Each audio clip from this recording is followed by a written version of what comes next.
Hi, welcome to our Bazi for Noob or Novices program. And today's is about topic number 3, knowing the Bazi calendar.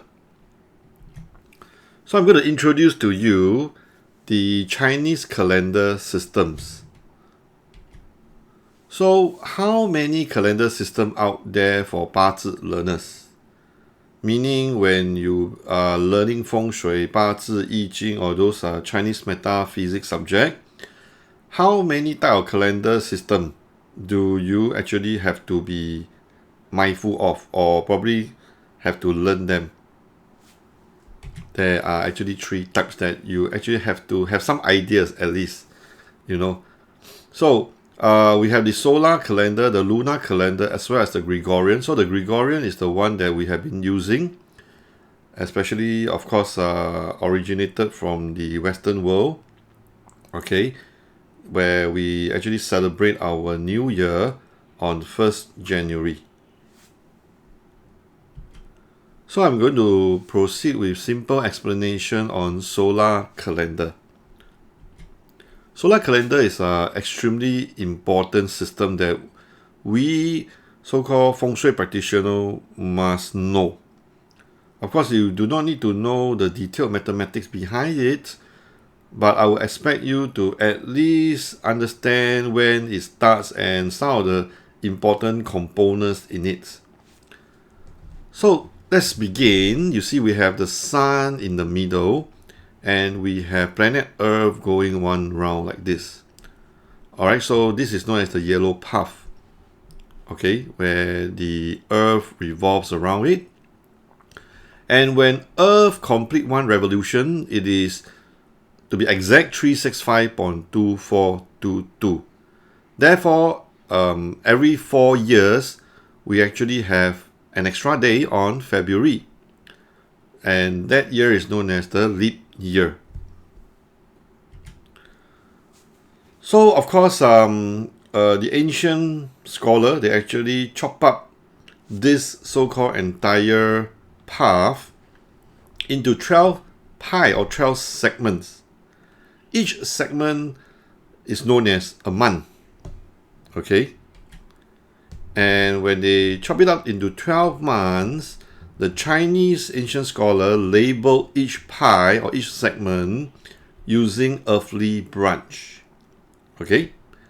So this is how we the ancient Chinese people tell time, alright? Whereas for the so-called the Western world, you might be familiar with all these horoscope sign. So we use earthly branches, whereas in the Western world, they use the horoscope sign to label each of these segments. For us, since the ancient time, we have been using this thing known as the 节气. So what exactly is this 节气? Or in English term, we call it the solar term. What happened is that in the ancient time, because it is by and large an agricultural based society, so the emperor deemed it as extremely crucial and important for the farmers to be able to tell and observe the climate, and from there they are able to plant and sow and then harvest their crops. Alright, so they need a system that helps them to understand how the climate changes, and therefore solar calendar has this very unique function compared to lunar. Okay, so what happened is that for a single month, they further cut it up or divide into 15 days and 15 days. Alright, so by right it's supposed to be 15.2 days to be exact, but they round it down and they actually have 15 days for 节, and then another 15 days for 中气. So together we call it 节气. And you have actually 1 month comprising 2 节气 or solar term. So altogether, 12 times 2, you got 24. 24 solar term, which is, being translated into English. So this solar term, all right, we are probably more familiar with, say, for example, Tomb Sweeping Day or Winter Solstice. So these are the important so-called times in 1 year, the solstices as well as the equinoxes. Okay, and this is a table to show you that the so-called the transiting day, okay, of every month. When will this so-called 节气 transit from one to another? You see, for the Chinese solar calendar, we do not begin our year, first thing first, on 1st of January. And we do not start our every month, on the 1st of every month. So we rely on either the 万年历, the 10,000 years calendar, to tell us when is the transiting day, the cutoff day, or we can actually take a quick look at this summary table. So this table actually tells you the so-called the Chinese pinyin for all the solar terms, and this is the translated so-called words and the usual start date. So you can take a look. Normally, like for example, this month is October. We begin our October actually on the 8th or 9th, not 1st. Okay, and then when we come to 23rd or 24th, okay, we completed the 15 days of the 节气, and then we transit to another one. So, for example, October 8 or 9, we start with this solar term called 寒露, then followed by 霜降. Next month is 立冬, and etc. etc. 24 节气 or solar term plays a very critical role. As mentioned before, it reflects the climate, whereas lunar calendar does not.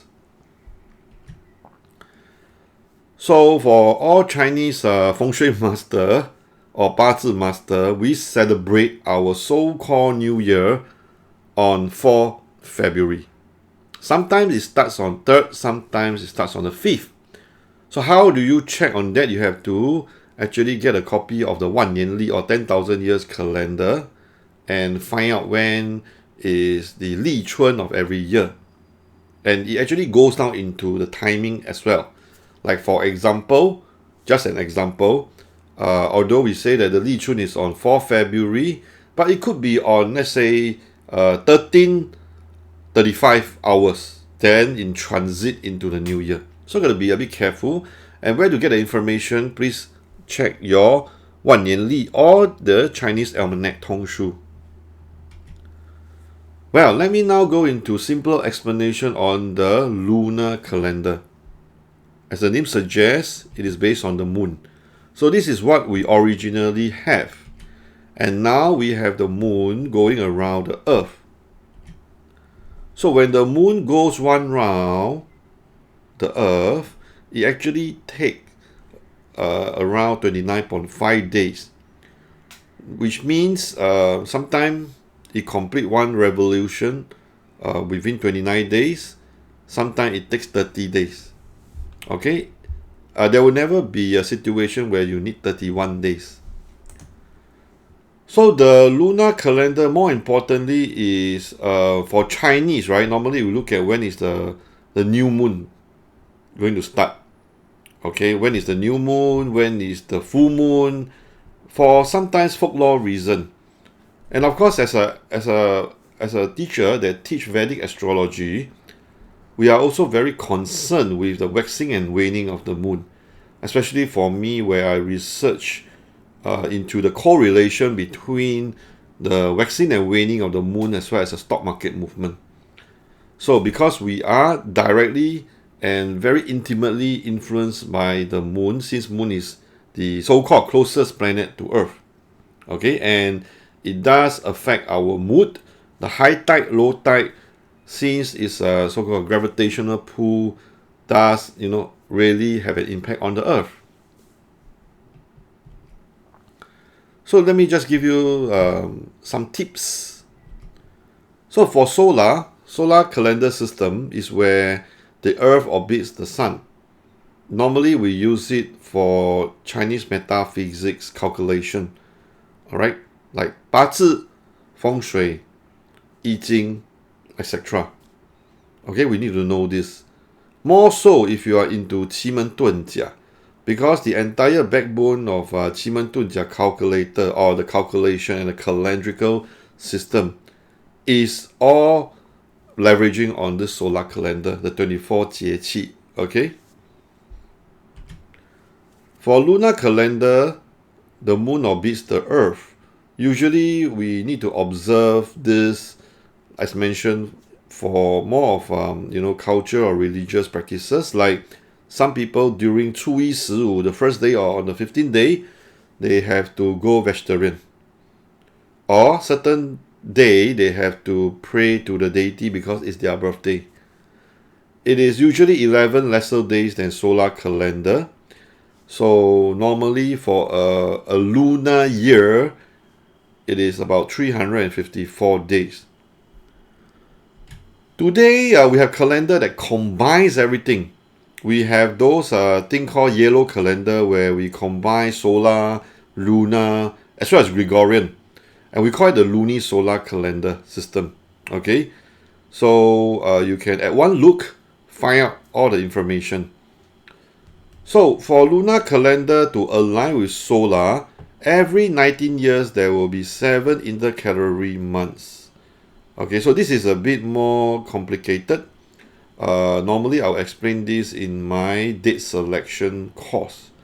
Okay, so this is called 自认. Those years with 13 lunar months.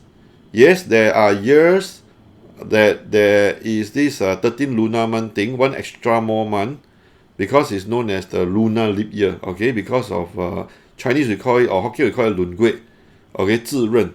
Add an additional month so that the lunar and the solar can align.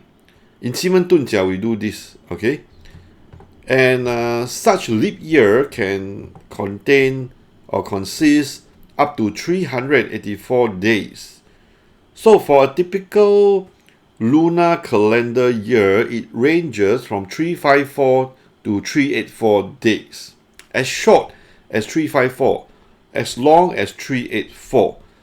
Okay, and 384, you see, these numbers is actually associated with the I Ching 抽爻换象.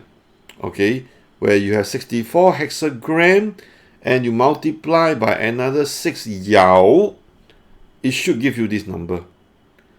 Chinese New Year will always fall between 21st January and 21st February.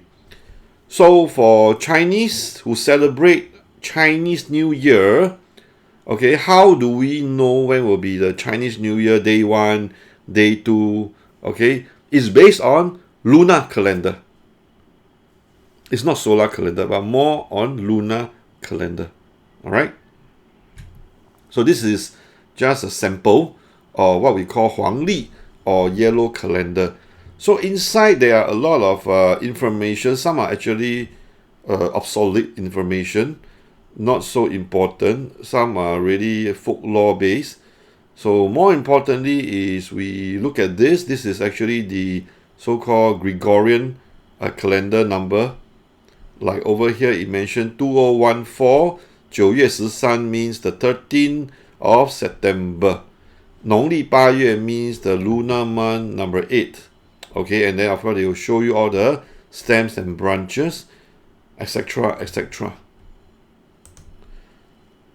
Okay, so let me now go into the Chinese hours. Explain to you briefly what is it about. Okay, but it will contain the gist.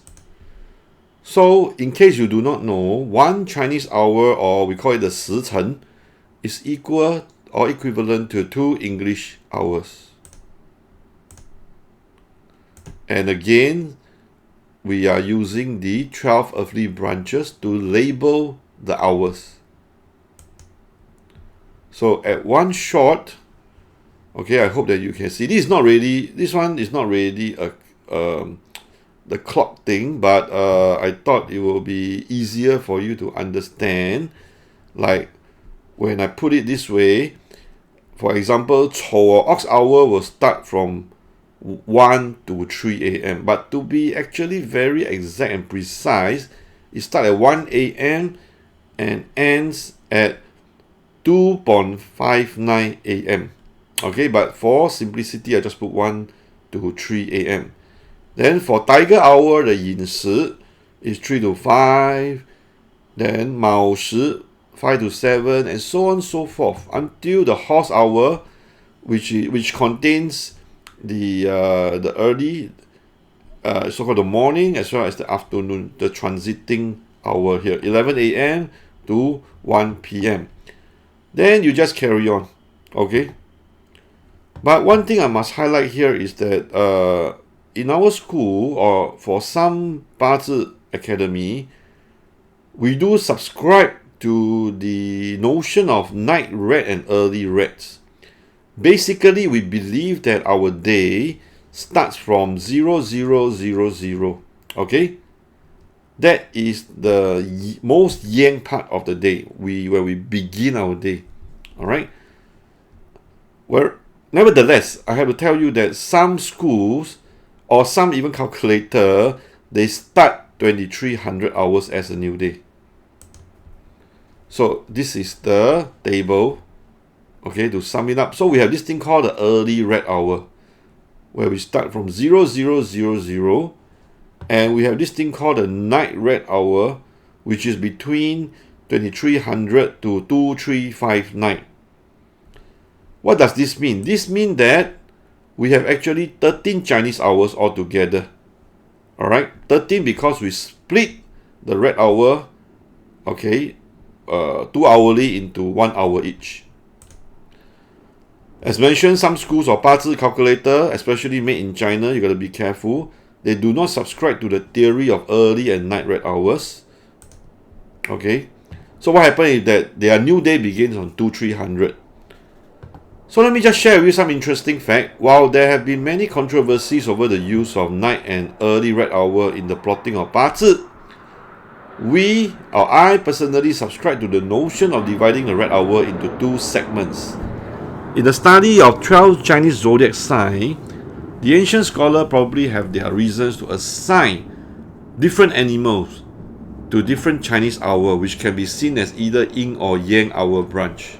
So this is something interesting I want to share with you, in case you are not aware. So we go a bit deeper. It is interesting to note that even and odd hour branches are tied to animals with even and odd numbers of claws, toes, fingers, or whatever you call it. For example, rooster has 4 claws. So 4 claws is even number, and therefore rooster hour is known as the yin hour, according to the arrangement of the earthly branch. Monkey has 5 toes, and 5 toes being 5 is odd number, and therefore monkey hour is yang hour. I believe this was the thinking behind it. And for red hour is straddled across 2 days. Okay, why? You see, between 11 p.m. to 12 a.m. it inches towards extreme yin of the day, and between 12 a.m. to 1 a.m. it signifies the start of a new day. So 1 yin, 1 yang. So let's take a look at the rat's feet. You see, if you scrutinize here, the front legs has how many toes? 1, 2, 3, 4. And the rear legs, how many toes? 1, 2, 3, 4, 5. So one has 4 and one has 5. And maybe you can call this coincidental, but I believe the ancient Chinese scholar would have thought of this, and therefore they assign rats to be, straddling this red hour, okay, to be straddling across 2 days, which is the most yin part of the day as well as the most yang part of the day. Alright, so I leave it to you, okay, to think about it. So in case you are interested in our Bazi program, these are the Bazi program. Normally, students need to come for level 1 and level 2, and you can actually practice as a professional. Alright, we'll teach you how to predict events down to the month and weekly level. Or if you come for the master prac. And we also got special team program like looking at Bazi ladies' life. Okay, because there were a lot of classics being written on the ladies. In the past, ladies has totally zero status in the society in a way. Okay, so in a way they are known as the weaker gender, and need to protect them, but some they are being bullied, you know. So we look at ladies' Bazi chart to categorize them to 8 types. So that was I mean, of course, if you are from the Western world, you probably can't believe this, all right? But in the ancient time, they categorized the ladies into 8 types, from the noble one, okay, to the promiscuous one. And in case you cannot come to Singapore and you want to do something online, we also have this Feng Shui Superstar website where we look at Bazi Golden Verses. And this is something that is, to me, very precious, something very treasured. And I'm going to review to you all the so-called very spot-on, accurate analysis. So please visit this website and enroll yourself in this program. Otherwise, you can visit us, our courses, to find out more about services at our website, or email us if you have any queries. Alright? You can also come and look for me on my Facebook page, Master Joe Ching. So thank you very much for watching this video and have a good day.